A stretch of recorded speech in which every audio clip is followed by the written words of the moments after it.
Oke, di sini saya akan menjelaskan materi dari kelompok 11. Adapun pembagian materi saya tentang arah kebijakan sistem keuangan Islam di Indonesia. Arah kebijakan sistem keuangan Islam di Indonesia adalah menjadikan Indonesia sebagai pusat ekonomi syariah global dengan fokus pada penguatan ekosistem halal.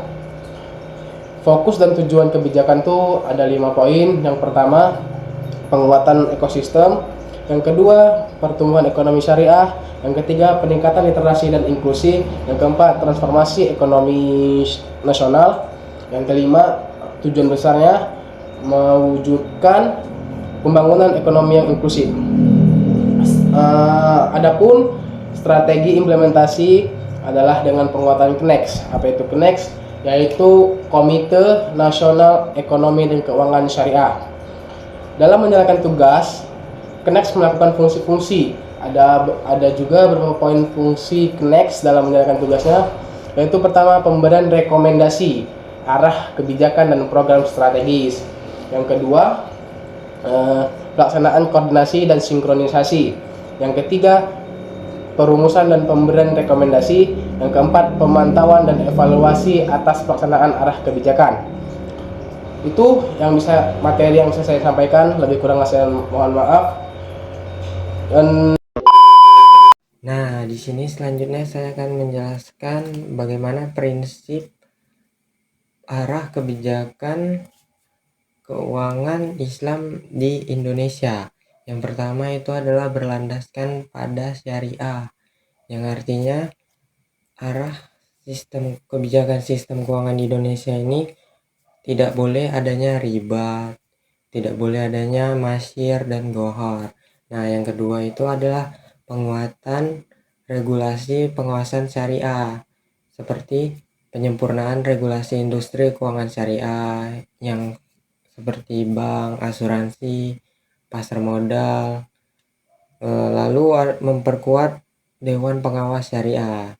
Lalu yang ketiga itu ada fundamental daya saing industri keuangan syariah, seperti meningkatkan permodalan dan efisiensi lembaga keuangan syariah. Penguatan SDM dan literasi keuangan syariah juga bisa untuk penguatan fundamental. Lalu yang keempat adalah akses inklusi keuangan syariah, seperti pengembangan produk yang inklusif dan affordable, digitalisasi layanan syariah seperti Islamic Fintech dan mikrofinansial. Bisa juga penguatan lembaga keuangan mikro syariah seperti koperasi syariah, seperti itu. Lalu yang kelima itu adalah pengembangan pasar dan produk keuangan syariah.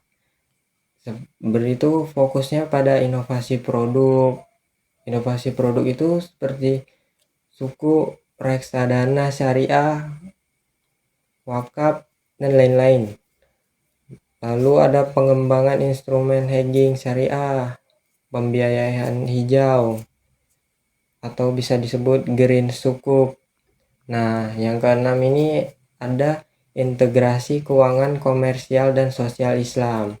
Arah kebijakan ini menekankan sinergi seperti zakat, infak, sedekah, wakaf.